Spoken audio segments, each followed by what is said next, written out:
on record.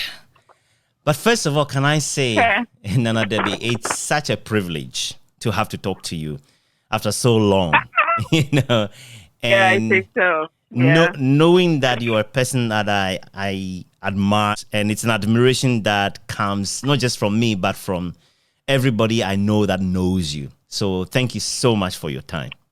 Tell me, because this is about Sky, how on the 5th of October 2022, that station that you started would be 25 years old, which is a quarter of a century. That is epoch. And so I just thought we can share some memory. How did your relationship with Sky start? I was a final year student at University of Cape Coast. And while at UCC, I started working as a radio presenter.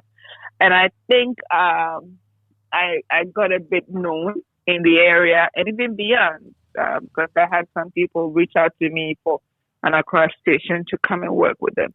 We were the ones who also made ATL FM a big studio while we were there. It had already started, but when I got there as a freshman, I just listened to that and I said, well, I haven't been on air before, but I think I can do better than what they are doing. So I spoke to my friends who were in the second year at the time, and they said they knew the studio manager, who is a Reverend Isaac Kwaku.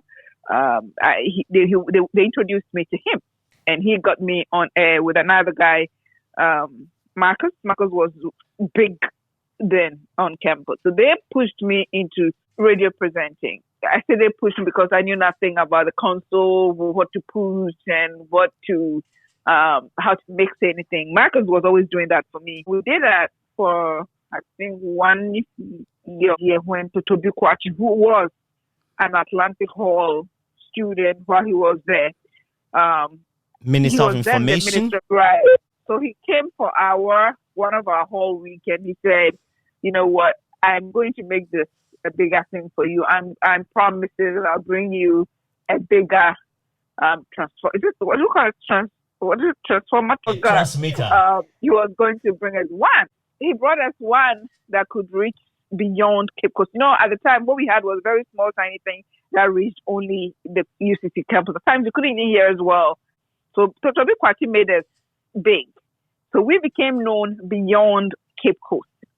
I was there one day when an Ogwa Hall person came to me and said that a new radio station was being started in Takoradi.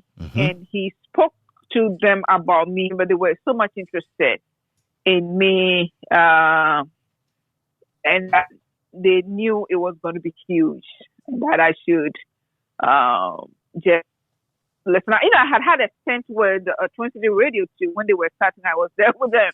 Yes. It looked like I was always there when they started all the stations. So when Sky Power was about to start, Twin City Radio then came to me and said they were going to make me a better offer than Sky. Sky, I was going to be a radio presenter, but Willie also offered something. They offered admin manager at the time. And if you are coming out of the university with a bachelor's degree, you thought that admin manager was such a big thing. But now I'm looking back and I say, wow. So that is what sold me to them. But Twin City Radio offered to make me a producer if I would take their offer. But I said, Sky was starting.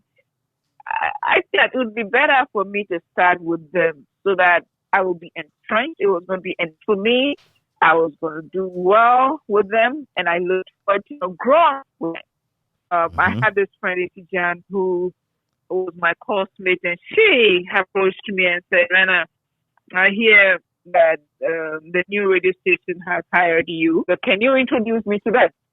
I spoke on her behalf, and eventually they interviewed her and got her on board also. So by then, Arthur Perry, who is in Italy right now, Arthur P, yes. Willis Arthur P, who is in Italy right now, and then they had another guy, Samuel Arthur. He was there. I'm trying to recall those who started doing the test transmission. And later on, Kwesi Fletcher came to join as the journalist, as the reporter. AC not AC McHanson, there was another AC. Mami AC McHanson. Mami AC de Graaf Johnson. And that's Mami Efua de Graaf Edu, and then Mami AC McHanson. Also de Graaf Edu. De Graaf Edu came to join. We had Kwesi Bediako Caesar, who I believe is still there. Osei Bediako, yes, Jam Master Caesar. Osei Bediako. Then later on, I believe, what's his name? Mensa Opia Mensa. Uncle Opia, yes. Uncle Opia also came to join. He left Twin City Radio and came to join us. And then, of course, you had other colleagues in the early days like Michael Griffiths, King B. Michael Griffith, yes. Yeah. I arrived to meet King B. King B was already there. What kind of help did you get to pack out of the university, out of school, to go to Takoradi to start working for Sky? Packing means really packing, getting my stuff out of the hall. They came with their vehicle to help me relocate to Takoradi, which, as I said, was very helpful because, it saved me a lot of time. And with this CEO helping me pack and get my things into his vehicle and all. So, yes, they really helped me. They were very supportive. That doesn't happen a lot, that the chief executive of a particular business will come to the school campus where you are to help you pack and go to the nearby Takoradi to start working. Do you remember what kind of car it was then they were using? I will not remember. I don't think I remember. I know it's a minor detail, very minor detail, but I ask because for a long time... You remember, right? Not quite. And the reason why I wouldn't remember is because there was no official car for Sky at that time. For a long time, Wilson, the chief executive, didn't have a car. He walked or took taxi when we started. But I think at that time, his older brother, Kennedy Arthur, he would have had a car. So possibly that was his private car they used in picking you up after helping you pack, to take you to Takoradi. Yeah. That was a bit of you see, looking back, character I think I have. Now maybe I have stopped a little bit, but I didn't know where to draw the line in asking for something. It's like, I needed help. Why don't you come and grab me then? Why don't you come and get my stuff? I didn't think it was a big deal. Now that I'm looking back, I thought, that was too much to have asked. And he was kind to have accepted to come and get my things. It was a sign, perhaps, that you have always been a special person. I think so. Well, I shouldn't say that. Maybe that would be like as we say in Ghana, to know, but not special person. But hey, I needed help, and I asked them, and they offered to help. Plus, well, they really, they were starting then.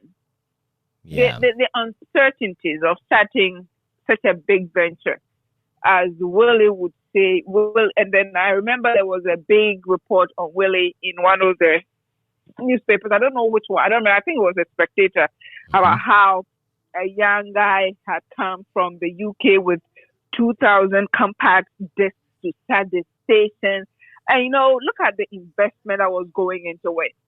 And he didn't know who and how. And I won't say how. How he knew. He knew he had to set these things up and to getting the right people to work with. That uncertainty probably drove them to give whatever help they could give to get the kind of personnel that they needed to help them achieve the goal. That's a very clear, informed perspective. Now, tell me, just so I can get it in context as well, what is your history with Takoradi? Because in the end, it really is about Sekeni Takoradi. What's your history there? My dad came from Cape Coast. He worked, I believe, before I was born. He did work for Takoradi Polytechnic at some point. He taught at GSTS and then became the principal of a training college somewhere in the Western region. I didn't grow up in Takoradi. Even though I never set out to be a journalist, I always ended up doing some kind of journalism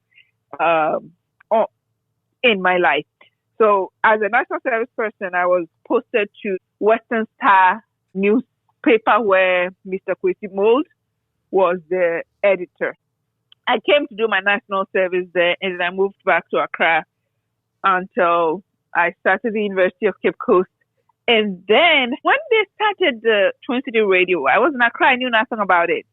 They said that they finished the auditions. I said to myself, what do you mean by they finished? I mean, they can never finish until they've got all the personnel that they want. If you all told me they don't have any female, then of course I'm going to go. So that weekend, I came to Takra. They went to the Twin City Radio. On the hill. There was Parkway Sea Brew. On the hill, yeah. There was Parkway Sea Brew there.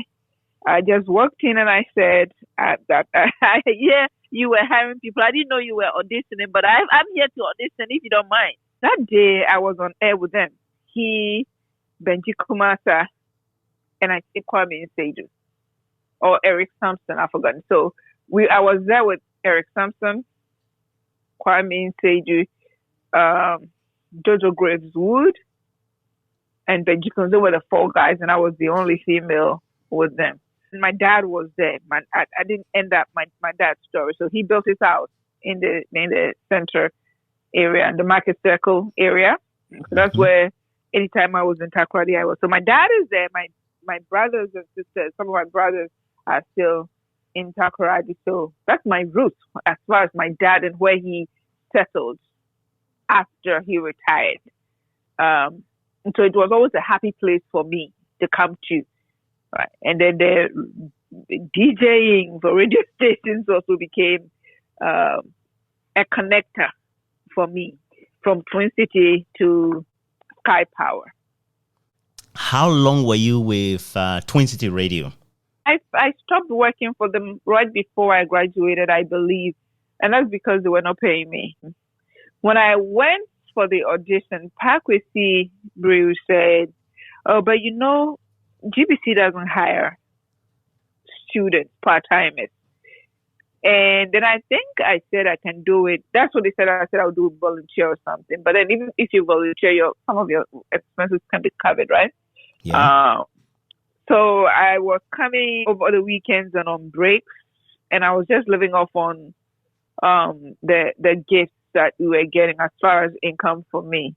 I got a lot of gifts from people. I think I was a good broadcaster because there were times that when I was ready to go back to school and I went to town for my shopping, at times I would enter a shop and it was because people recognized me from my voice and they would just say, oh, it's okay, you can go. I remember I needed a linoleum for my room. I went to a shop in the center of Takoradi. I don't remember what they call that place. I got there, then when the young man cut the type that I wanted and I was about to pay, he said, hold on, let me talk to the manager.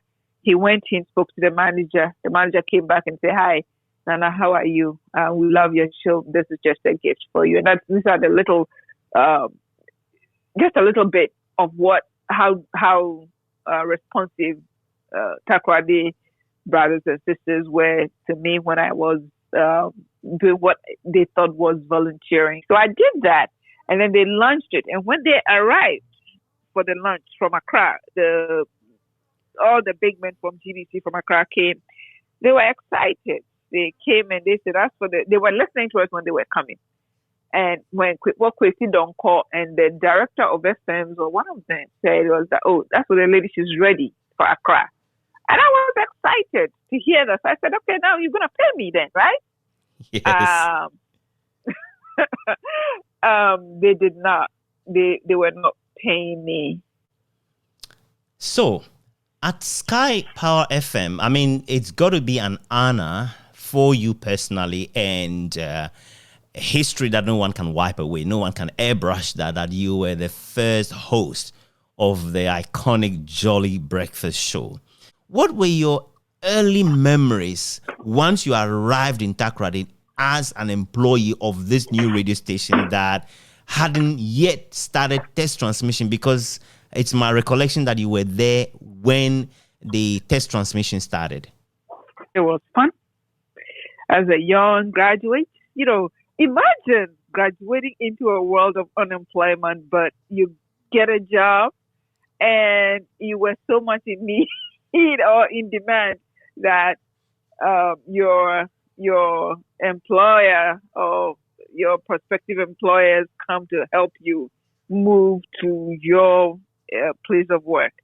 And that was not all. They were the most friendliest pair to work with.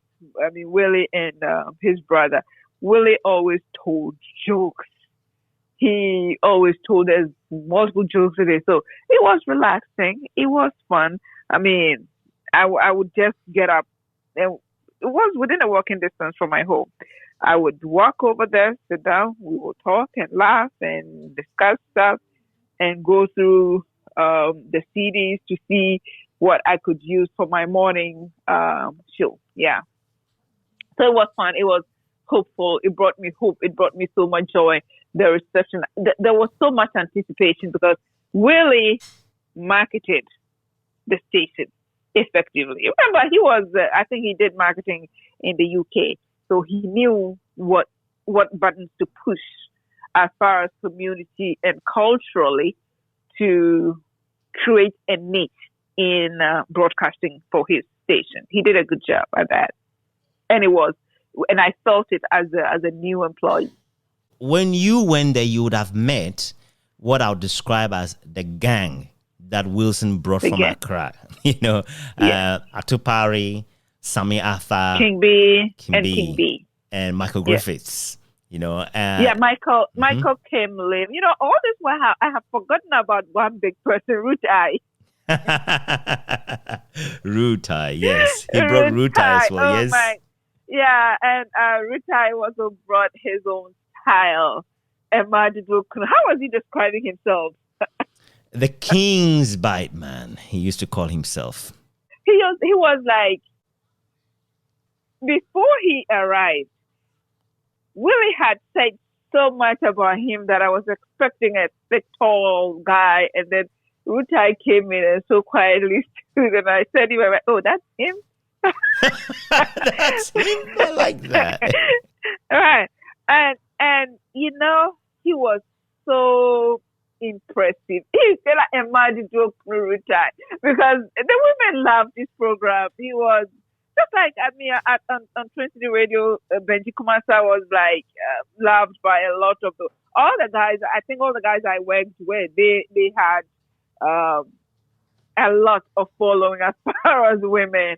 And I mean, the thing that we didn't even see so much of it at Sky, maybe because I didn't spend as much time with the guys over there as I did with the guys at Twin City. But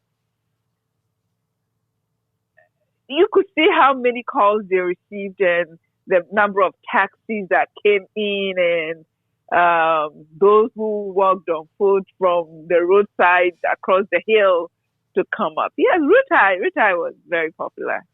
A memory I have, I can share with you in regarding Rutai was, I think I had a little bit of Rutai's problem, and which problem specifically is looking small, your voice not matching your physique. So often people will meet me and say, "No, you can't be Phillip Nyakpo." You know what I mean? Oh, yeah. Oh, I met Emmy Newman at STC.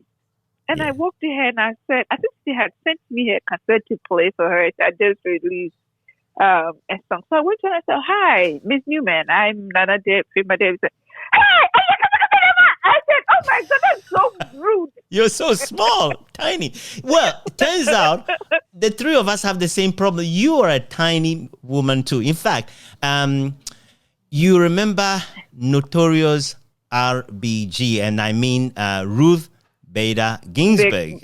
Yeah. And I was listening to one show. I think it is Rachel Maddow of a broadcaster in America. She obviously was paying tribute to the notorious RBG. And then she described all the things she accomplished as a woman and for people, for men and women. And then she said, and all that power in the size of a hummingbird. Yes, so tiny. So tiny. So you, myself, Rutai, have a little bit of the hummingbird problem. Yeah. So on this day when Rutai and I went to the city and someone recognized Rutai, and the person just started screaming that no, it can't be this small. You can't be this small, And then Rutai, in his very funny way, said, "What? Were you looking to see Samson?" Which is a reference to the story in the Bible about Samson, Okay. Oh, okay. Because obviously the guy describes himself as a Rasta man, but he's always got a very short haircut, which is not something typical that most people would think of a Rasta man, usually with, what's called a dreadlocks, Yeah. So we certainly had that experience together, Just looking at the Sky FM programs, so there was the Jolly Breakfast Show early in the morning show, but before then the Sky Christian Radio, which Michael Griffith said he designed for himself with Wilson's approval because he didn't want to do any of the secular programs. Then there was the Sky Spicy Lunch, apart from the news and the sports that's in between, and so on and so forth. Then there's the drive time. What do you remember, if anything, about how those programs were brought together, were created? I remember just the Jolly Breakfast Show. That was my program, and I remember Willie and I sat down. Willie had a vision for the program, and he just didn't want me to fail. So he would show me or play some music for me to let me know which ones would be good, perfect for what. And one thing I learned from Willie, even though I had done this in my previous history of broadcast, he did it so well with me, showing me how to mix and select songs. And then one day we sat down. So what name are we going to give to the program? The BBC has a program with a Jolly in it. That's what the Jolly Good Show. There's a Jolly program on BBC, and I just thought of it and I said, why don't we call it the Jolly Breakfast Show? And Willie said, yes, that's it. Let's go with that. So that's how I came up with the name. So I don't know how I'm going to get the patent right for that because it looks like so many people have come to like it and use it. I need to get my pay for that. I will have a big discussion with Wilson about that. But that's nice to know. Come to think of it, I worked there, I was with you, but I never knew this. It's a revelation. Oh, yeah. I came up with a name, Jolly Breakfast Show. So how long in the end were you at Sky? I was there, I think, 1 month after test transmission, or I left the first day I ever got paid at Sky. That was my last day over there. It didn't seem like a long time, but what you left there is enduring. I'm glad to hear that. To what extent did you know your time at Sky and Sky itself within the context of Secondary Takrady? To what extent did you know it was history making, being the first private broadcast entity? We prided ourselves in that. That is why that was part of the reasons I preferred coming to that than to the other stations that were asking me to come and work for them. Let's look at it this way. When I was going to the university, my first option was to go and work for the UN because I had a brother who worked with them, an expatriate with the Commonwealth Secretariat. So I thought that I was going to do economics on campus to become a UN employee. Mm-hmm. Then I attend my first non-economics class, anthropology. And what I remember the professor say that stuck with me, Professor Ansa Asamoah, he said that, you see, he was not a Christian. He said, if I died, God asked him why he did not believe in him. He was going to tell God that I didn't believe in you because as a scientist, I never met you. I never saw you. So I couldn't have believed in you. But even though I did not believe in you, see, I did what you asked your children, those who knew you, who said they knew you to do. That as a Marxist, they were always there to support, to assist, to respond to call on humanitarian grounds. They didn't care whether you are a Christian, a Muslim, or whatever religious background you came from. They were more concerned about the humanitarian needs that had to be preserved or to be supported. So I thought of that and I thought, why don't I do that instead of economics? Because it looked like it was going to be more fun now. And so fulfilling. And fulfilling. And then I graduate to go into broadcasting. That was something. And not just to go into broadcasting, but to go into the first private station in Takoradi, secondary Takoradi. Yeah, the western and central regions of Ghana. Central regions of Ghana. The most spectacular thing about it is that we had a dynamic CEO. That's how I saw him, who was so enthusiastic about his project, had so much hope, had so much energy, was pushing us. I did not only look at the context culturally for secondary Takoradi, but I looked at myself and the opportunity I had. And I gave it a history. You go in to do economics, to go and work in the UN. You decide to go and do sociology so you can understand people more and be able to be helped. And then you veer off into broadcasting. It was fun. And it was fun being in Takoradi, being with my dad.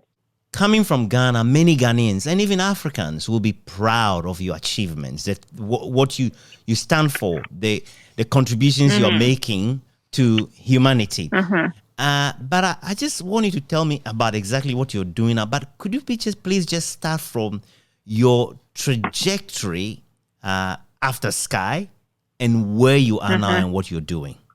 So right after Sky School, I was a teaching assistant in the sociology department at UCC. Then I taught part-time at Augustus until the end of the service period. And then I started my master's, MPhil in sociology. Then I quit. I got straight into the PhD program at Florida International University.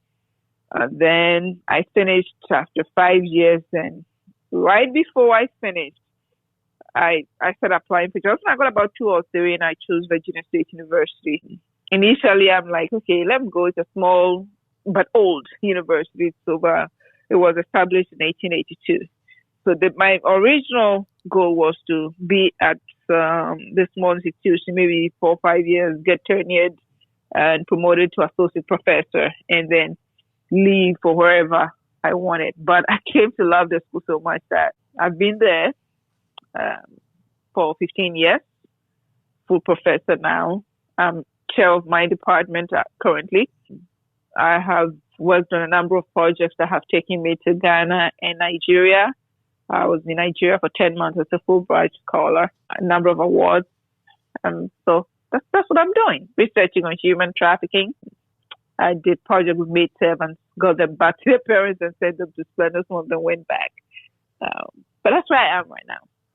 Which is impressive. I mean, anyone who knows Really? you will feel proud of you. And I am proud of you because anyone who gets to know you today knows you just for all the things you've achieved. But I know you that way as well as seeing you as a colleague, as a friend, as a true Takrady lady, But that the latter part is the most important. The friends, the Takradian. the tardy people. Yeah. Uh-huh. It created such a good feeling, to be able to look back that way. In some way as well, though, what do you think the legacy of Sky is as the first private broadcasting in the two regions, Central and Western, given the fact that it's all completely changed now? It's a totally different landscape. And to think you were right there when it started, what do you think is the legacy? You see, I would have loved to, have been there to see the growth. Right. I know Sky has developed and grown so much, but when I was working on this project in Ghana, I got a chance to be there. Sky was no longer renting a place at Windy Ridge. There is this huge Sky place. Massive somewhere, edifice. I don't edifice, right? It's 1920 where, West Fiji. Oh, wow. So it's in West Fiji. Yes. You see, that is a growth I don't know. I didn't see coming, but I would have loved to be there, at least in Ghana, to see how that is good. I would have been able to have first-hand information on how it is impacting the rest of Ghana. And I'm saying the rest of Ghana because the Western region and Cape Coast, or the Western and Central regions are not isolated, right? They are connected. And the level of connectedness that these regions have with the rest of Ghana also impacts and it's deep, or demonstrate the impact that these regions have on the rest. That if Sky Power has been that successful, I believe that its impact transcends the regions. See, it opened the door for other private broadcasting agencies to emerge.